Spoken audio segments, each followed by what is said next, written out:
This is Jim Emter, Van Ahn & Company, Alexandria, Minnesota, with your closing grain and livestock comments for August 28th, 2015. Corn market today, half lower to steady on the day. Really kind of a choppy market. When you look at the beans today, we had the market up 7 in the September, November up 6.5, November closing at 885.5.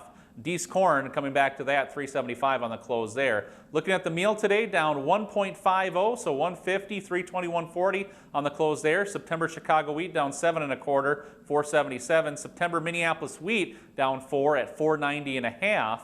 December down 2, 511.5. September Kansas City wheat down 6 3/4, 457 3/4. Mixed day today, a lot of watch on the dollar index for the wheat market. Dollar higher, wheat lower seems to be the corresponding trend.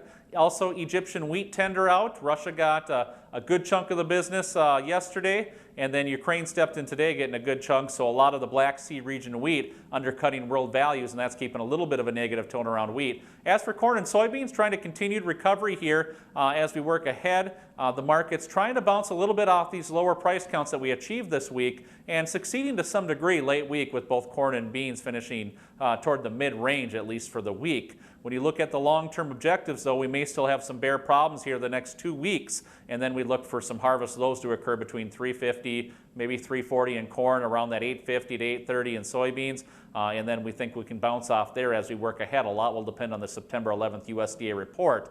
But export sales standing right now for new crop well behind percentage pace. I mean, we're looking at nearly a 15 to 20% behind pace, opportunity, or I should say pitfall at this point for the corn market, and a larger one for the soybeans. So we're lacking. The nice thing is that's September 1 of 15 to September 1 of 16. So we've got a lot of time. We're not truly even in that new crop marketing year yet. So not time to get up in arms or be too concerned about exports reducing, but something to obviously watch. For the feeder cattle today, up 185, 198, 92.5. October live cattle, 142.5 higher. 143.97 on the close there. And hogs, October, down 62.5, 66.42.5.